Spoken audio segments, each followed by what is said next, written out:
근데 저 PBR 같은 경우에도 치명적인 오류가 있습니다. 이 두 가지인데요.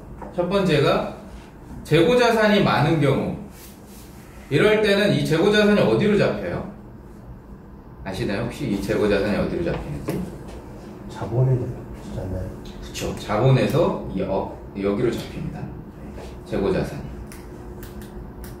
특히나 토지, 미판매 재고 이런 것들.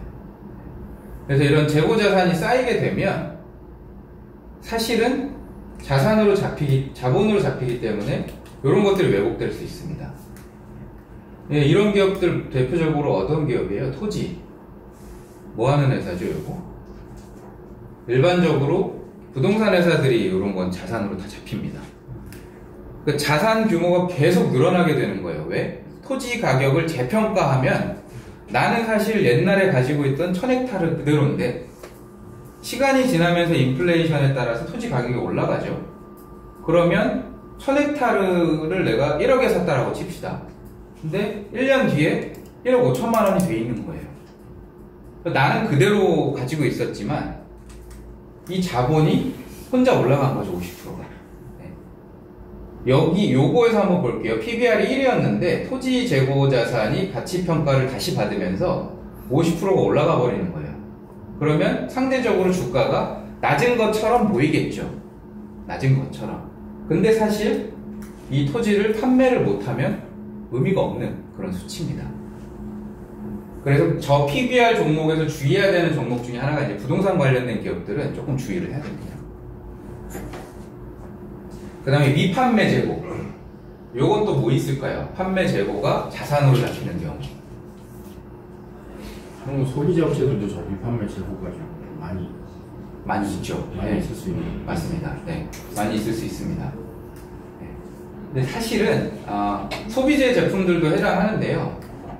소비재 중에 조금 특수한 케이스 있어요. 한국에는 잘 없을 것 같은데 그런 경우를 예를 들면 될 것 같아요. 미판매 재고 어떤 게 대표적으로 있냐면 금은방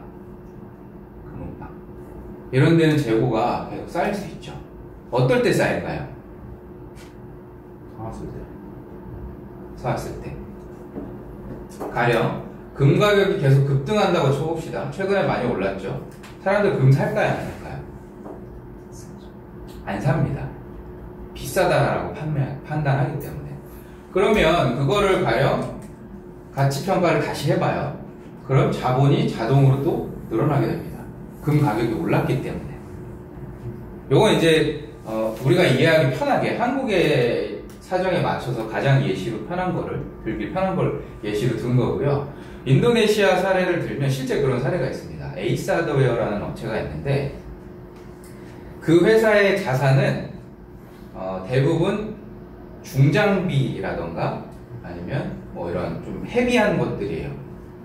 거기서 파는 것들이 뭐 페인트 아니면 집을 수리하는 뭐 그런 것들, 용품들, 그 다음에 뭐라 그래야지, 공구들 이런 거 파는 회사거든요.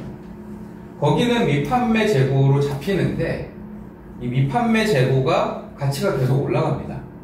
왜 올라갈까요?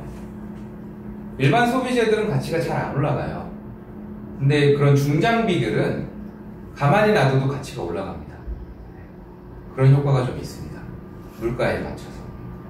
금고라던가 아니면 좀 헤비한 것들은 그냥 놔둬도 가치가 올라간다. 뭐 대표적으로 페인트도 마찬가지죠. 페인트 같은 경우에도 오랫동안 쓸 수 있잖아요. 물가가 올라가면 재고 페인트들 비싸게 팝니다. 자기가 샀던 겁니다. 네. 그래서 그런 회사 같은 경우에는 미판매 재고가 계속 쌓인다라고 하면 문제일 수도 있다라는 거죠. 네. 여기서 자본의 가치는 증가했지만, 자본의 가치는 증가해서 상대적으로 주가가 떨어진 것처럼 보이지만 사실은 문제가 생기고 있을 수 있다. 이걸 판매해야 이게 돈이 되는 거잖아요. 가격만 올라가고 실제 판매는 못하는 상황이 발생하는 거죠. 그런 대표적인 기업들입니다. 부동산 회사와 금은방 이런 회사들, 주얼리 회사들. 그리고 두 번째는 시간을 견디지 못한다. 이건 이제 자기 자신이죠. 자기 자신의 문제인데 PBR의 치명적인 오류가 대체 언제 오를지 알 수가 없습니다. 왜냐하면 대부분 저 PBR 종목들은 계속 저 PBR이에요. 5년, 10년 이렇게 계속 저 PBR입니다. 이거 언제까지 견뎌야 될까요? 이 시그널이 있어요. 언제일까요? 아시는 분?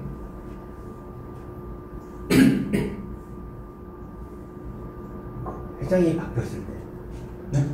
아들이 승계했을 때. 아, 아들이 승계했을 때, 그러면 이제 올라간다. 젊은 피가 수혈됐으니. 아들은 땅을 팔 것 같은데. 땅을 팔아서. 아버지는 땅을 좋아하시는데 아들은 나는 IT 산업 하고 싶다. 그래서 땅 팔아서. 돌아가시면 바로 그럴 수 있죠. 네, 재밌는 의견을 주셨는데, 네. 이거를 뒷받침해 줄 수 있는 게 바로 매출액 증가입니다. 매출액 증가. 그걸 뒷받침해 줄 수 있는 게.